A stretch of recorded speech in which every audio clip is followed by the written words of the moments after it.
Stocks trend down as we get some jitters over reopening the economy. California goes straight to mail in only voting and sends out hundreds of thousands of millions of mail in ballots. The federal government begins and continues to investigate itself from one side to the other as we go, and Iran may have attacked itself. I'm Jay Edgar, and this is Contemporary.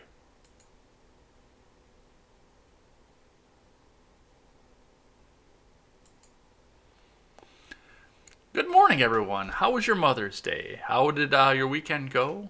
I hope it was warmer there than it was here because it got cold and rainy, and I mean, hell, we even got a little bit of snow yesterday, but I know I'm a little bit further behind than I normally would have been at any other circumstance here, but I took some time.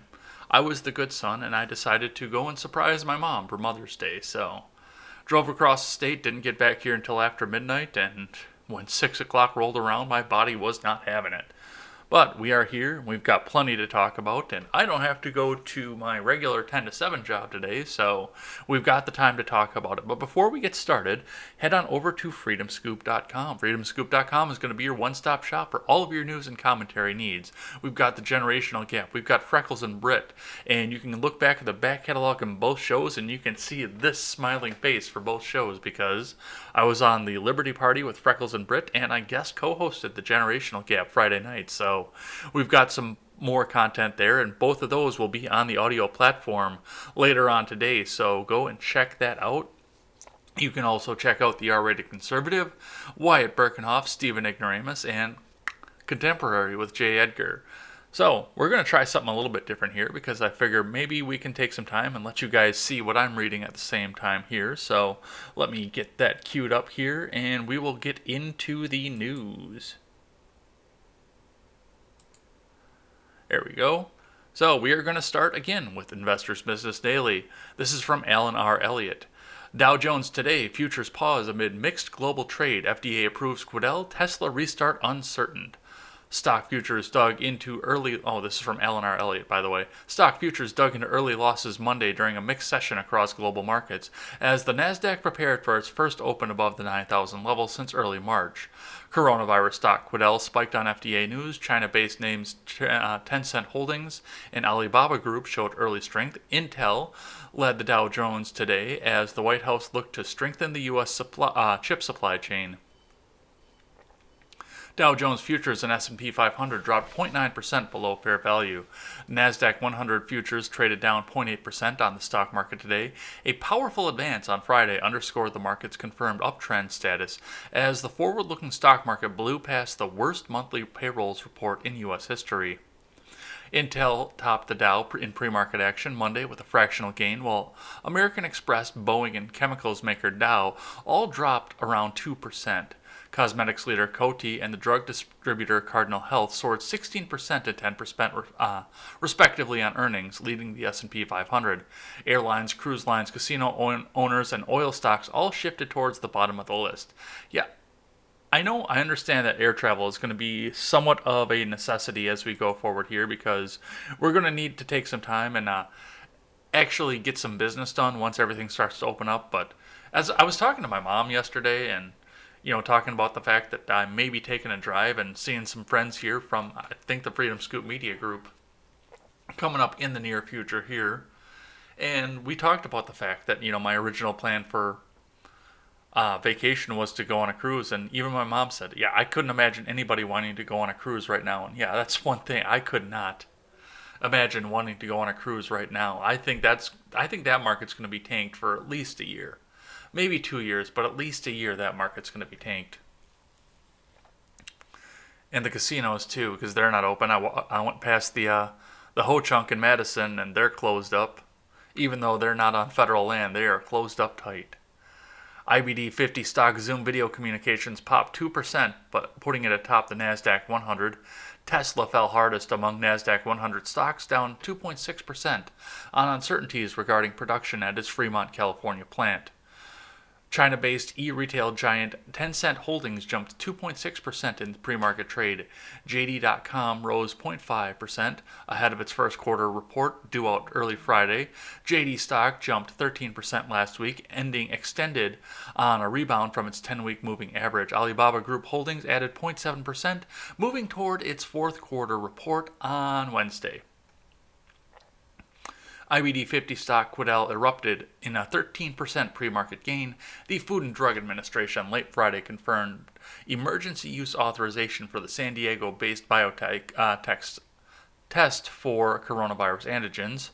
Quidel currently has around 40,000 of its Sophia test machines in doctors' offices, clinics, and hospitals. The company has said it would be able to produce 200,000 testing kits for those machines right away and 1.5 million a week in the coming weeks. Quidel shares broke out above a 3-week tight pattern with a 106.66 buy point April 16th. The stock rose more than 20% in 2 weeks, triggering the 8-week hold rule. The stock closed on Friday 49% above the buy point.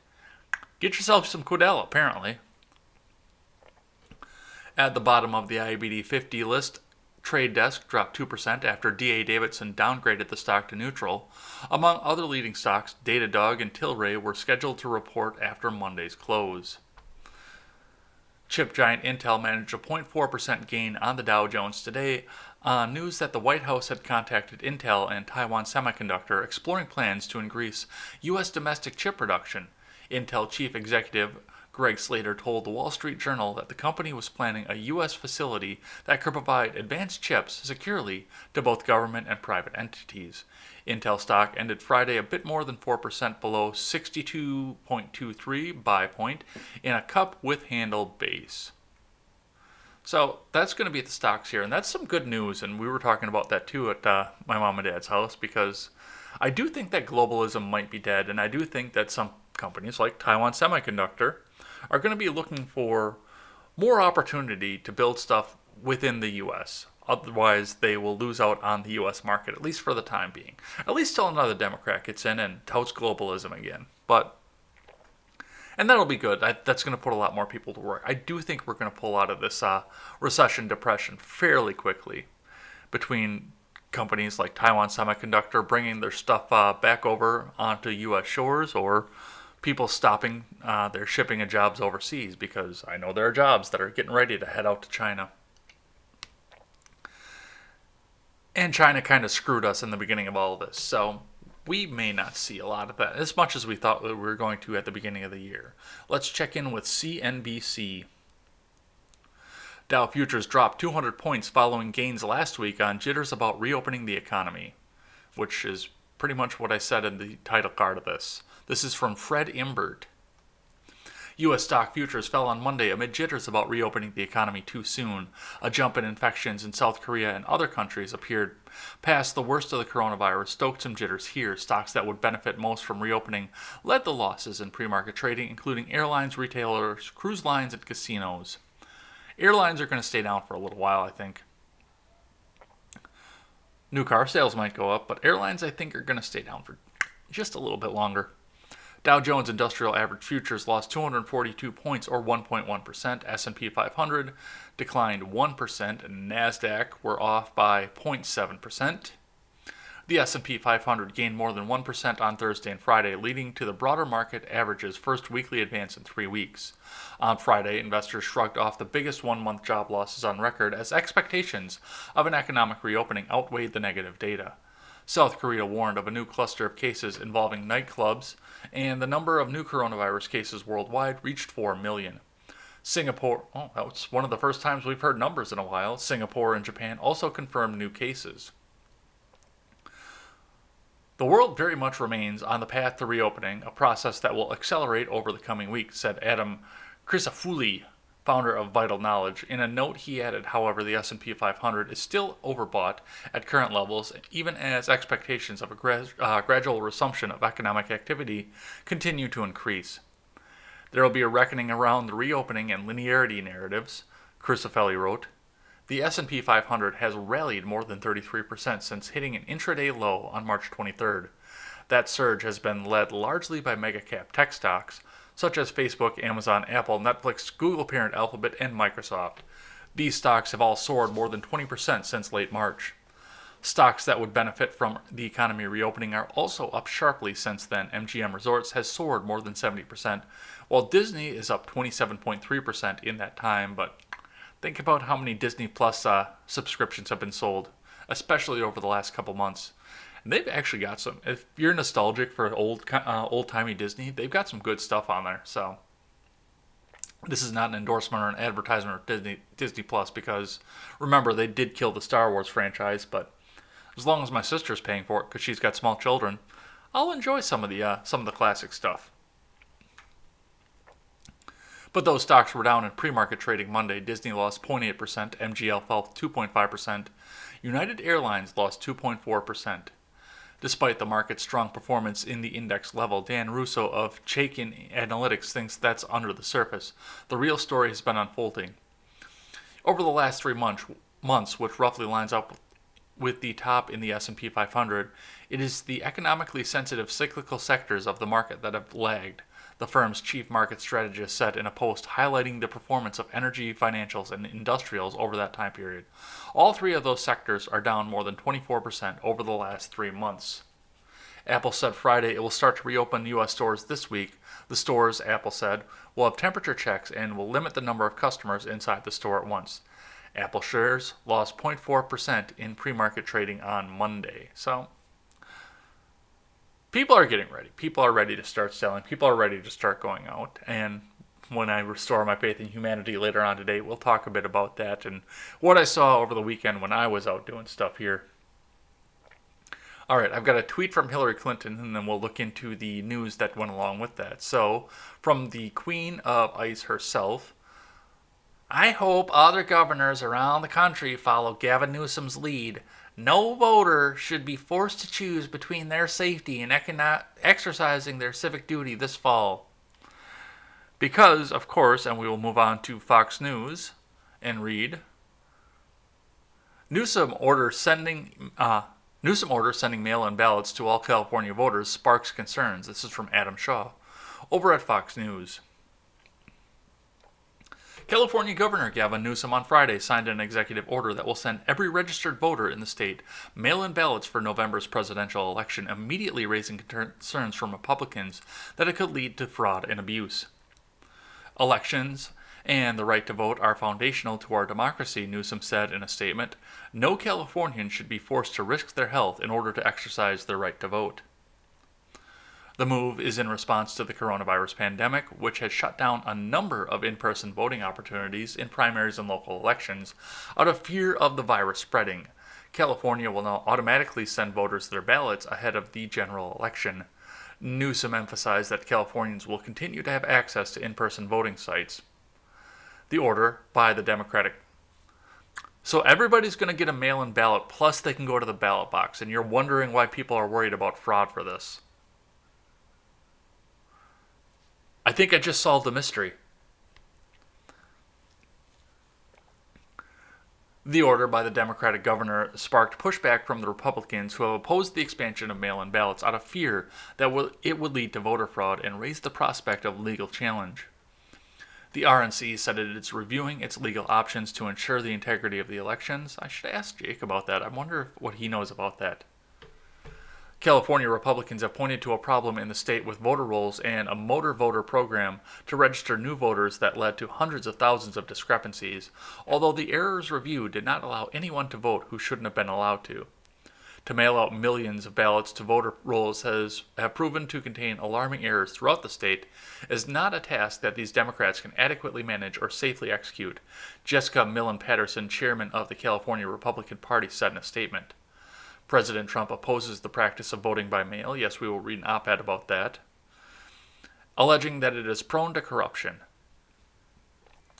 Mail ballots, they cheat, Trump said last month. Mail ballots are very dangerous for this country because of cheaters. They'll go collect them. They're fraudulent in many cases. The president has not produced evidence of the voter fraud he alleges. Newsom said on Friday appeared to have some reservations himself about the plan. So, let me get this straight. He issued the EO, and he doesn't think it's a good idea. Mail-in ballots aren't a perfect solution for every person, and I look forward to our public health experts and the Secretary of State's and the legislature's continued partnership to create a safer in-person opportunities for Californians who aren't able to vote by mail, he said in a statement.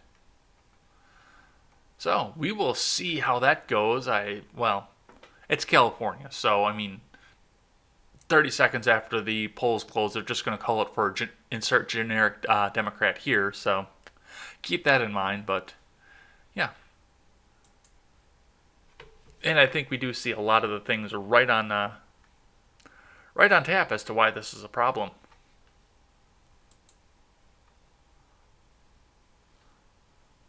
Oh, I guess that is the only story I had on that. I thought I had a second one. Whoops. Sorry, guys. On-air professionalism. But what I do have here is from Newsweek. Hundreds of Missouri residents fear consequences of snitching on coronavirus rule breakers after information leaks online. This is actually an older story, but it was first brought to my attention by Styx over the weekend here, and this is from just a few days ago from Brian Kirk. Scores of Missourians who tipped off county authorities that local businesses had violated COVID-19 lockdown requirements in March and April are now worried that being publicly shamed after their names and addresses were published on Facebook. Jared Toch, who shared the names on his Facebook page on April 16th after obtaining the list of 900 complainants from the St. Louis County officials under Missouri's Sunshine Law, said on his Facebook page that tipsters should have realized the information could be made public, according to a report in the newspaper Independent. Now, some of those who snitched may be worried that these business owners may show up at their homes and businesses, but Toch said he thinks that's just too bad. If they're worried about retaliation, they should have read the fine print, which stated their tips would be open public record subject to a sunshine request, and should not have submitted tips in that matter to begin with, Toch said. He added that he released the information to discourage this kind of behavior in the future. Doug Moore, St. Louis County Executive's Director of Communications, said in an MSN report that after consulting attorneys, they learned the names and addresses could not be redacted from the document that was shared online. In this particular instance, our county counselor's office consulted with the Attorney General's office on releasing the list of those who had filed complaints against county businesses, Moore told KSDK News. Withholding information goes against what journalists push to be as transparent as possible. In March and April, St. Louis County officials encouraged residents to report businesses online that were not following the state's lockdown rules during their COVID-19 outbreak. Those anonymous reports led St. Louis County authorities to issue citations to 29 businesses. Toch claimed that those who had snitched to local authorities caused job losses to others. Last month, New York Mayor Bill de Blasio also urged New Yorkers to report their neighbors who failed to practice social distancing by snapping a photo and reporting them online. And he got a whole bunch of pictures of a whole bunch of dudes' junks. There's a better than 50% chance that mine was in there. We still know that there's some people who need to get the message, and that means sometimes making sure the enforcement is there to educate people and make clear we've got to have social distancing, said de Blasio in a New York Post article. Instead, New Yorkers inundated the reporting service with obscene memes, photos, and complaints aimed at de Blasio, forcing the online service to close within hours, the Independent reported. Meanwhile, some Missouri businesses began reopening their doors on May 4th as long as they are strictly enforcing social distancing guidelines, the Associated Press reported. And the other thing, of course, is the fact that, people that were on this list are very worried at this point that businesses are going to call their jobs and give them the news that these people were snitches, and went out and said, hey, I tattled on my neighbor, possibly causing them to lose jobs and opportunities in the future, because who's going to associate with a snitch, especially if it's known? And to that I say good. Very, very good, because that's what the left has been doing. That's what the Progressive Party's been doing forever. For the last half century, that's what they've been doing. They've been going around, they've been finding out who says the wrong thing in the wrong place, especially after the online boom. They found out who says the wrong thing at the wrong time online, or offline as it was in the 70s to the 80s and on, and went in and tattled at their jobs. They've got numerous people fired for doxing and calling into people's jobs, inundating and flooding them with complaints, tattling about the fact that they've got conservative views or they say this or that online, and got a bunch of them fired and blackballed from some of their careers. And now these chickens are coming home to roost, and these little Karen tattletales are out there getting their own medicine. All right, next one here from Liz Peek. This is an opinion piece, disclaimer. This is not a factual, this is an opinion journalism. Liz Peek, coronavirus reopening, Democrats resist, Americans persist. Here's why. Can you feel it? Can you feel the pace quickening? More cars on the road, more people in the stores, more ads crowding your inbox. Activity is picking up even in my state of New York, where we're still under the lockdown. It's palpable. Americans everywhere are going back to work. Democrats don't like that one bit. The worse things are, the better their chances in November. After all, Joe Biden is blaming President Trump for having helped throw the country into deep recession. He sure doesn't want the hard times to end. A recent tweet from the former BP claims, Donald Trump spent the last 3 years undermining the core pillars of our economic strength. That will be news to millions of former felons, workers without a high school diploma, disabled people, and others who finally, under this White House, were able to find work. Horrific job losses brought on by the coronavirus lockdown are giving Biden's struggling campaign a lift and maybe a focus. He claims that he and Obama guided the country through a similar tough time, so voters should entrust him to do so again. Never mind that the 8 years following the Great Recession marked the most tepid recovery of all time. Never mind that Obama and his wingman were singularly AWOL when it came to job creation. Unfortunately, the presumptive Democrat candidate, Americans are resilient. They're turning out the media and political scolds who for weeks have spewed a steady diet of frightening headlines and statistics. Take that fear porn right in your arm. Not all that alarmism hasn't borne. Wow, I can read. Not that the alarmism hasn't borne fruit. Surveys show that the people are scared that businesses may start up too quickly, leading to a new surge in infections. Yeah, my mom said that yesterday. Those polls show oddly that the Democrats are far more worried than Republicans. That's understandable. If you only read the New York Times or watch MSNBC, you can be excused for being petrified. That's their mission. Caution is appropriate, and especially for the sick and elderly, but most Americans are capable of returning to their not quite normal lives, equipped with face masks and keeping their distance. Ultimately, Americans will vote with their feet when Governor Brian Kemp allowed some businesses to reopen in Georgia April 27th. He came under blistering attack for being reckless, and shoppers remain cautious. Excuse me.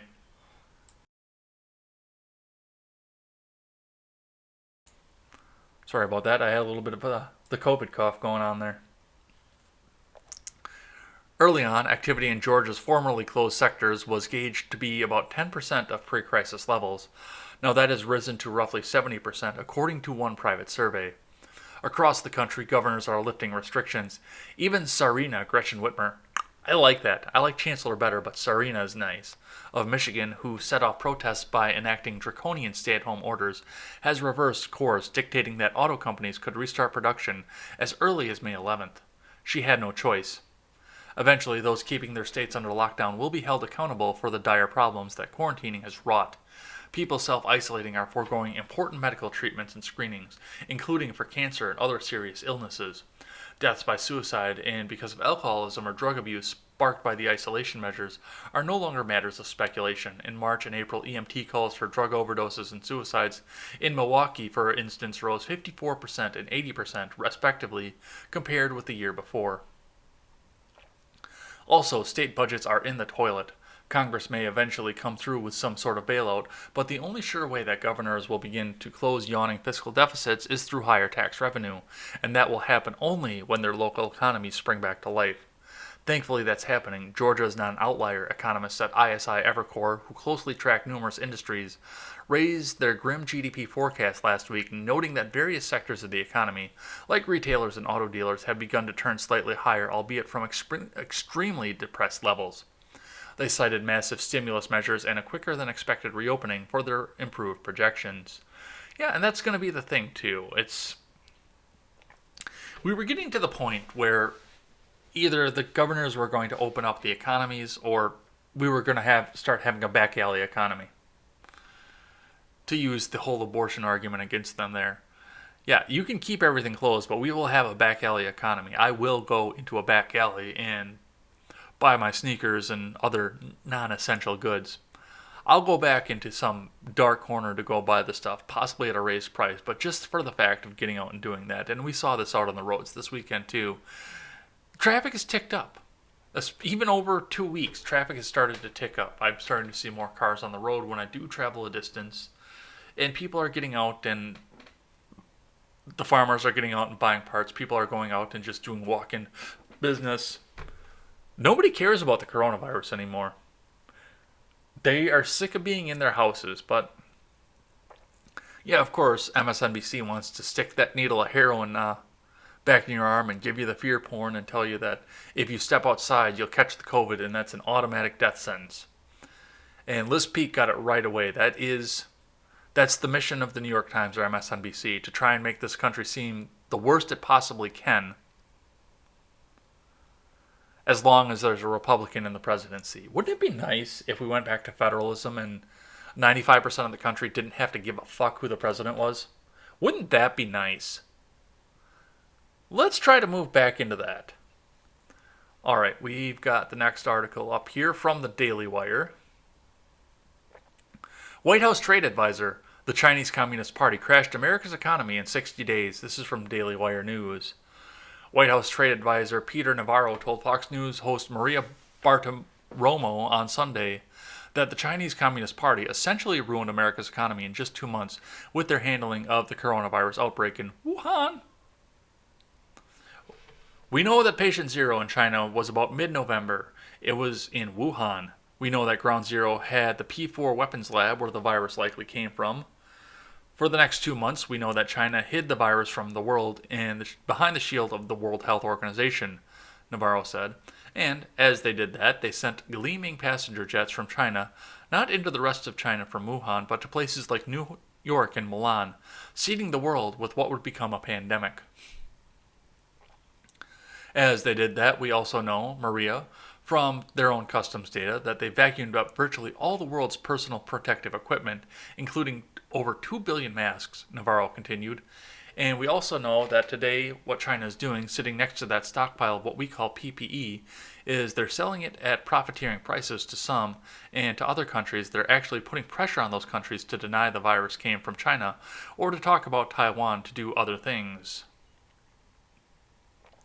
So that's it in a nutshell. That's what it means for us here is, this morning Americans won't go to church because of the China virus. Sons and daughters of America won't be taking their mothers to brunch. Tomorrow, 33 million Americans won't be going to work, and millions of children in America will be home climbing the walls instead of learning reading, writing, and arithmetic, Navarro continued. So that's the China problem we face. President Trump built the most powerful and beautiful economy in the world in 3 years.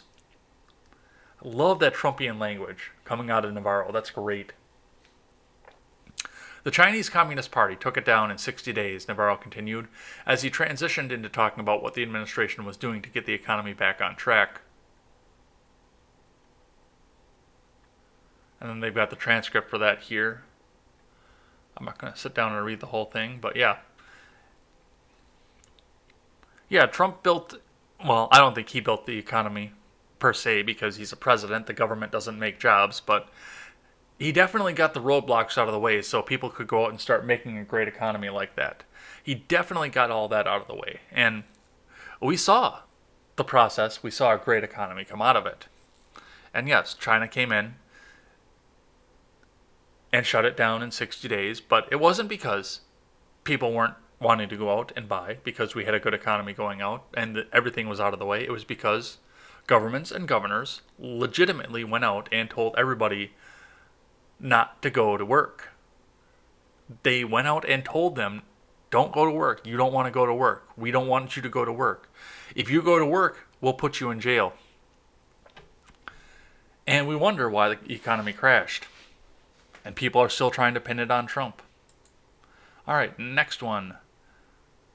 We're going to move off the COVID now and go on to the investigation of the investigation of the investigation of the investigation. This is from Gregory over at Fox News. NBC admits Chuck Todd's Meet the Press deceptively edited, Barr remarks on Flynn. NBC News' Chuck Todd aired a deceptively edited clip of Attorney General Bill Barr, no way, discussing the Michael Flynn case during his Meet the Press broadcast on Sunday, prompting the network to concede the mistake hours later. But there's still no word on whether Todd will apologize on air.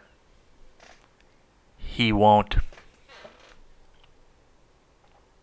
Asked by CBS News' Catherine Herridge how history would judge the DOJ's decision to move to dismiss the Flynn case, Barr initially responded while laughing, well, history is written by the winners, so it largely depends on who's writing the history. After the brief clip aired, Todd remarked that he was struck by the cynicism of the answer. It's a correct answer, but he's the Attorney General. He didn't make that case, and he was upholding the rule of law. He was almost admitting that, yeah, this was his political job. In the full clip, which the NBC show did not air, Barr immediately went on to state explicitly that, in fact, he felt the Flynn decision upheld the rule of law. I think a fair history would say it was a good decision because it upheld the rule of law, Barr said. It upheld the standards of the Department of Justice and undid what was an injustice. The Daily Caller's Greg Price had called out the edit earlier Sunday. Very disappointed by the deceptive editing commentary by Chuck Todd on Meet the Press on AG Barr's CBS interview, DOJ spokeswoman Carrie Kupek wrote, compare the two transcripts below. Not only did the AG make the case in the very answer Chuck says he didn't, he also did so multiple times throughout the interview. In response, the Meet the Press Twitter account posted, you are correct. Earlier today, we inadvertently and inaccurately cut short a video clip of an interview that with AG Barr before offering commentary and analysis. The remaining clip included important remarks from the Attorney General. We regret the error. Inadvertently, huh? Is that what we're going with? Inadvertently here? Inadvertently strikes again, tweeted independent journalist Mike Cernovich. And we got a Trump tweet on this, of course we do. But the news did not say it would apologize on air. NBC News did not respond to Fox News' request for information about an on-air apology either. A tweet in no way covers the error, wrote the Federalist Molly Hemingway. A lot of people are rightly angry at Chuck Todd for willingly lying about AG Barr's comments on the rule of law, but Joe NBC also did it days ago. These intentional lies in service of false narratives have gone on for years, infuriating. There was a reference in part to NBC's Joe Scarborough sharing a debunked, deceptively edited clip of Vice President Mike Pence handling boxes of PPE. Blogger Jim Treacher and journalist Tim Pool were among many other influential commentators explicitly seeking an on-air apology. So, of course NBC is going to deceptively edit all of this, and of course, like I said, at the MSNBC and the NBC that goes along with it, they're just stick that needle in because you've got to be as afraid of the Trump administration as you possibly can. Otherwise, they're not doing their jobs. All right, and we've got another story from Fox News. Durham moving full throttle on Russia probe review. Top federal prosecutors involved, sources. This is from Brooke Singman over at Fox News. U.S. Attorney for Connecticut John Durham going into full throttle with his review into the origins of the investigation into suspected Russia-Trump coordination in the 2016 election, with additional top prosecutors involved in looking at different components of the original probe, sources told Fox News. Excuse me a moment. Hey, Bang, sponsor me. Oh, you guys can't see that because I don't have the widescreen on. Hey, Bang Energy, sponsor me. I doubt they will.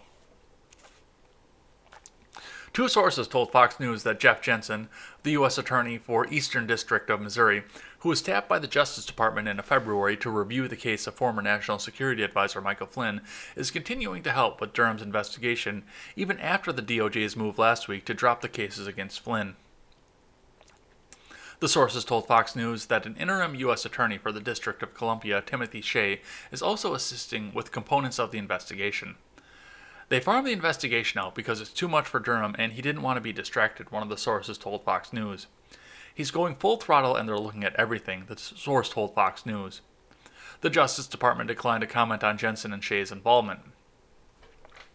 Any indication that Durham could be building a case against anyone involved in the original Russia probe, however, is sure to inflame tensions between the Trump administration and congressional Democrats, who already are ramping up accusations that the Justice Department reviews have become politicized. They slam Attorney General Bill Barr for the DOJ's decision on Thursday to drop the Flynn case. House Judiciary Committee Chairman Gerald Nadler, who was a key figure during the Trump impeachment proceedings, called the decision outrageous. The evidence against General Flynn is overwhelming, Nadler said in a statement. Nadler and Democrats on the House Judiciary Committee on Friday also formally requested that Justice Department Inspector General Michael Horowitz launch an investigation into Barr's pattern of conduct that includes improper political interference. The DOJ determined that the Bureau's 2017 Flynn interview, which formed the basis for his guilty plea of lying to investigators, was conducted without any legitimate investigative basis. The retired Army Lieutenant General for months has been trying to withdraw his plea, aided by a new attorney aggressively challenging the prosecution's case and conduct.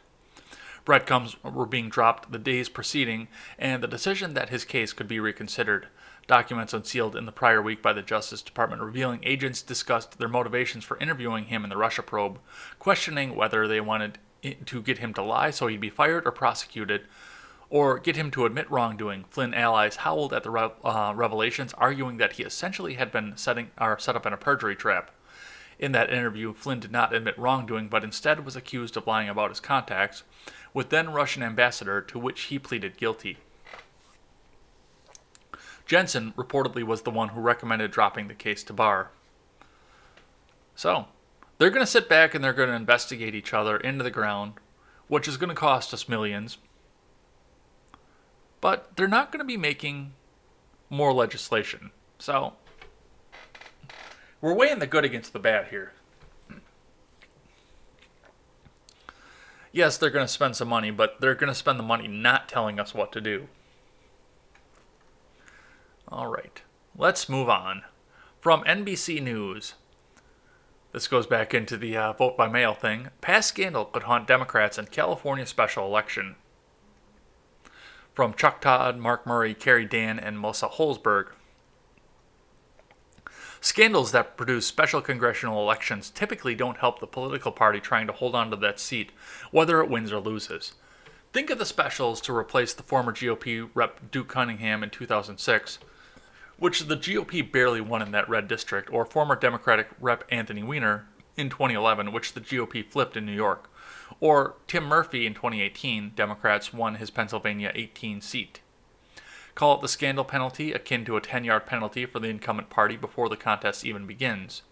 That brings us to tomorrow's special congressional election in California's 25th district between Democrat Christy Smith and Republican Mike Garcia to replace former Representative Katie Hill. In October, Hill stepped down from her House seat amid investigation into allegations of improper sexual relations with her staffers. Hill blamed the scandal on published nude photos of her and claimed her estranged husband was responsible for them. Now, the Hill scandal is far more than the only reason that Republicans privately are feeling optimistic about their chances of winning tomorrow's special election, and why Democrats are a bit pessimistic in this district that Hillary carried in 2016, and Hill won by 8 points in 2018. Garcia is a strong candidate, former Navy combat pilot, who's running as the outsider. Vote by mail in California, which is how the special is operating due to the coronavirus, usually has benefited Republicans, as the Cook Political Report's David Wasserman observes, and the seat is simply a competitive seat. Really? In Los Angeles, there's a competitive seat for a Republican? I mean, Britt and I have talked about this at some point. She's actually in that district, but I would not say that's a competitive seat under any normal circumstances. But these are not normal circumstances. But the memories of the Hill scandal, the former Congresswoman's even up with an ad in the race, could also be helping to drive GOP turnout in this special election. How do you reopen the economy? Did they just make a new article? They did. They cut that article off and they put a new one right in the middle of the page. Anyway, on this, of course, we're looking at the fact that, yes, this I can't believe this is a competitive seat right in Los Angeles. I cannot believe that at all. But to look at what's going on here, yes, of course. The GOP is getting ready to go out in droves because they know that they're coming from behind at this point. No matter what everyone, I mean, so many of them are confident, and we've got the Trump bump going on, but Trump is going to drive turnout for this. And of course, we've got the fact that, like Chuck Todd said, there is a 10-point or a 10-yard deficit, as you would call it, for the seat right now because Katie Hill was let out in a disgrace. But the thing that gets me, and this is the biggest thing that gets me at this point, and I've asked people in this district before, why are they even having a special election right now? It is May. They're going to have this on May 12th. In 6 months, they're going to have another election. And they're going to put somebody into that place. Why? Oh, why are they trying to put somebody in there for 6 months? I do understand that that's a quarter of the term, but still, it's been empty for this long. Why in God's name are they trying to put somebody in there for 6 months? There's no reason to do it. But they're going to have this special election, and yeah, I mean, it's bad for Democrats if they are having this much problem in Los Angeles and California, if they're about to lose a House seat in a special election like this. And then the Republican coming in is going to have incumbent advantage on top of that. So I would love to, after I get off the air, I'm going to go on to RCP and look at the betting odds because I bet they've gone up for Trump at this point. I mean, the national polling is still showing a fairly moderate lead for Biden at this point on all the national polls in every state, but the betting odds, Vegas hates to lose money, and the betting odds are sitting firmly on Trump at this point. So I don't know what's going to happen with this, but this is going to be an interesting one to watch, and we're going to see what effect the mail-in ballots have on this because they're doing this for the most part by mail-in. Speaking of this coming election here, I've got one tweet from David Hogg that I wanted to read to you guys because I thought it was entertaining. This guy's still alive and he's still relevant, but let's see what he's got to say here. For young people, 2020 is about the Supreme Court. Our entire generation is even more fucked than we already are if we lose in 2020 because the SCOTUS will stop any progress we make. Which is kind of the point because the courts are for review, not legislation. I understand the point of the fact that everyone thinks that the court is for legislation because they've been legislating from the bench for 30 years, 40 years, 50 years, maybe even 60 years at this point, but it's not there. It's to review what comes out of the legislature and to solve disputes between the legislature and the executive branch. It's the system of checks and balances that we have. But yeah, go back and talk about Roe again, and if you really want to see Roe codified, then make a legislation about it. That's the end of it. You will never have to worry about this again if you make a legislation about it. Ever. You will never, ever, ever, ever have to worry about losing the court again. But that's the thing. It's all about that godlike law called Roe versus Wade. And that's what a lot of this fight is about right now. You can't let the legislation from God go to waste. All right, next one. Impeachment figure among those chosen for Facebook's new oversight board. This is from The Hill, from J. Edward Moreno. Hey, that guy's name is almost like mine. Pamela Karlan, the constitutional law expert at Stanford Law, who testified before the House Judiciary Committee during the impeachment inquiry against President Trump last year, is one of the 20 members of Facebook's independent oversight board. Facebook announced the members of the board, including 4 co-chairs, Wednesday. The co-chairs include Helle Thornberg-Schmidt, a former Danish prime minister, Michael McConnell, a constitutional law professor at Stanford University, Jamal Green, a Columbia law professor, and Catalina Botero Marino, dean of the Universidad of Los Andes Faculty of Law. During the impeachment proceedings, the House Judiciary Committee held hearings with 4 constitutional law experts, including Karlan, to determine whether the president's actions amounted to high crimes and misdemeanors. Following a whistleblower complaint, the House Democrats launched an impeachment inquiry to determine whether Trump leveraged military aid to Ukraine in exchange for dirt on his chief political rival, which he wasn't at the time, former Vice President Joe Biden. I stand by my allegation that this is the reason that they're putting Biden up in the front, is because they need him to be the chief political rival in order to make sure that the impeachment wasn't put to waste. I stand by that. And then they're going to try and get him voted in and put in whoever they want to by appointment rather than election. The House voted largely among party lines to impeach the president in December of last year. Early this year, he was acquitted in the Senate.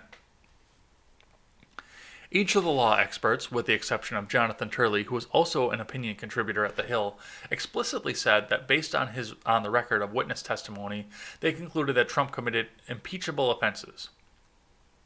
Right. Carlin took part in some memorable exchanges with lawmakers during the House impeachment hearings. In one instance, Representative Collins, a ranking member of the Judiciary Committee, said in his opening statement that the new law experts couldn't have possibly actually digested the Adam Schiff report from yesterday or the Republican response in any real way. Here, Mr. Collins, I would like to say to you, sir, that I've read transcripts of every one of the witnesses who appeared in the live hearing because I would not speak about these things without reviewing the facts, Carlin responded in her opening statement. So I'm insulted by the suggestion that as a law professor, I don't care about these facts. In another instance, Carlin was asked by Representative Sheila Jackson Lee to draw comparisons between the president's actions in Ukraine and that of the monarchs the framers were afraid of. While the president can name his son Baron, he can't make him a baron, Carlin responded, indicting laughter in the hearing room. So, we're going to back up off of this here because this is all the Hill trying to rehash the impeachment to put it back in everybody's mind. But let's look at what this is. Of course, Facebook is making a review board of things that they're going to have on and allowing people to review their negative actions coming from the platform, which is actually a publisher, but they're going to continue to call it a platform. And of course, one of these people is going to be one of the people that was involved in the impeachment. So that's going to be absolutely impartial by all means necessary. But yes, this is the Hill trying to put this back into your mind as we go into an election year. So you remember the fact that this is a impeached forever president. All right, let's talk about Arbery.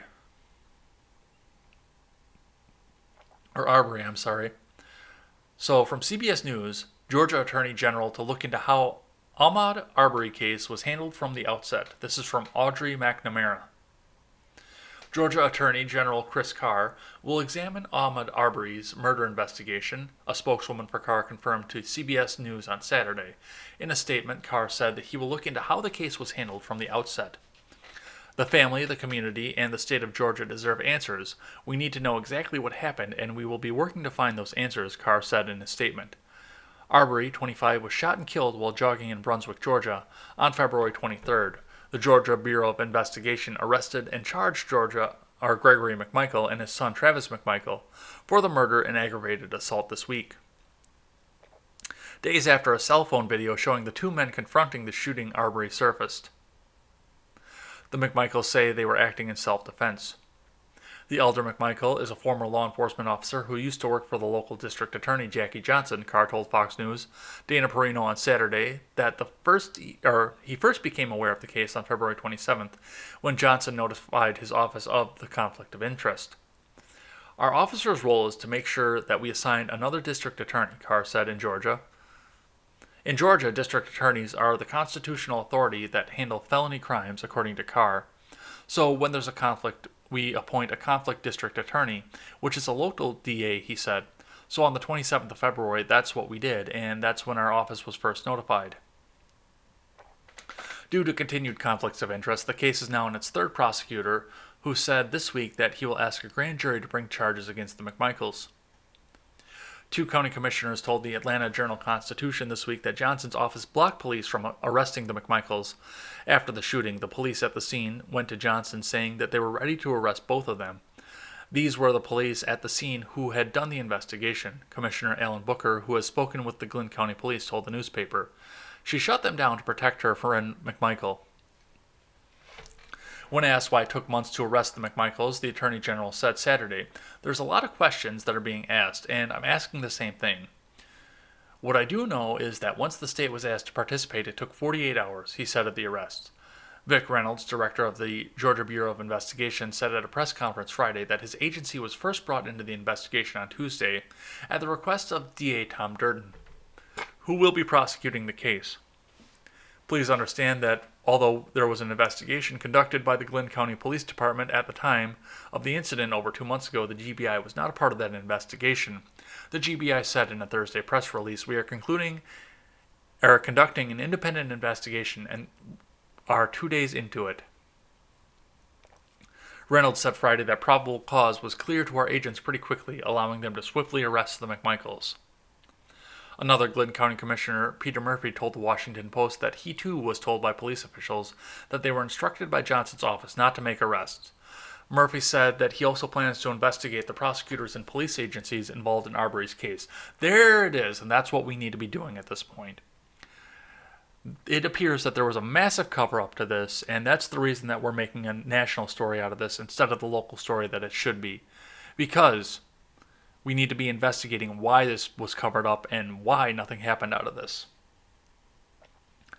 And once again, I'm fairly convinced by the fact that this is something that was put out into the media to be the next shot of fear porn to come out, to get that shot of heroin in the arm as we're going into an election, to divide the country, to make racism the top thing, and to try and get everybody out in droves to vote against Donald Trump. Because, what do you want to bet, especially given the fact that this pickup truck that these guys were driving had Gadsden flags on it, that it's going to come out somewhere that these guys were Trump supporters? All right, I got one more article on this and one more article just to laugh a little bit at some of our global adversaries. That's the word I'm looking for. Sorry about that. But this is from First Coast ABC News. Third video surfaces showing man resembling Ahmaud Arbery inside home under construction on same day he's killed. New surveillance video from a home under construction appears to show Ahmaud Arbery looking around inside the same day he was killed. However, the homeowners say up until this point they'd never even thought Arbery was the person in the video. The video obtained by ABC News from the homeowner shows a man enter a home under construction and look around, standing in one spot. The homeowners report the video was taken the day of the shooting. The attorney for the homeowners, Elizabeth Grady, says the homeowners did not have any relationship with the McMichaels or facing charges related to Arbery's death. Grady released the statement. First and foremost, the English family, the homeowners, wanted Ahmaud Arbery's parents to know that they're very sorry for the loss of their son and they're praying for them. Second, it is crucial to understand that the English family, the homeowners, were not part of what the McMichaels did. The first accounts suggested a link between the McMichaels and the homeowners, but there is none. The English family had no relationship with the McMichaels and did not even know what had occurred until after Mr. Arbery's death was reported to them. After seeing Mr. Arbery's photo in the news, Larry English did not even think Mr. Arbery was the person that appears in the video, even if it had been. However, Mr. English would never have sought a vigilante response, much less one resulting in a tragic death. On Saturday, Arbery's family attorneys said they'd seen surveillance videos of the construction site and that no illegal activity took place. They said that the person believed to be Arbery was on the property for under 3 minutes. So, and that's a part of what we have here, of course. We're trying to determine what it is. And from everything that I've read and heard from this so far, and I haven't actually sat down and read the actual statute yet. I'm going to do that a bit later today for Ed's World. But from everything I've seen and heard of this is going to be a felony murder because the two men attempted to make an illegal citizen's arrest because you actually have to be witnessing the crime at the time to make a legal citizen's request. And there are regulations in Georgia law that deal with deadly force with a citizen's arrest. And there's a good chance that even the stop at this point, the citizen's arrest, is a felony in and of itself. But the fact that a man was killed because of the felony does bump this up to felony murder. But of course, because this is a white-on-black crime, this is going to be the next thing that jumps up and divides us against each other, and that's part of the reason that this is hitting national news instead of staying a local story. Like I said from the beginning, it should have been. This should have been a local story from the beginning. We should have never had this go out into the mainstream national press. But the cat's out of the bag, the genie's out of the bottle, and now we have to deal with it and figure out what the facts are so we can draw our own conclusions and let a jury of the peers try this. All right, one last one from the Daily Wire, and then we're going to do what restores my faith in humanity, and we're going to get the hell out of here. Breaking, Iran accidentally opens fire on an Iranian military ship. Dozens of Iranian soldiers reported dead.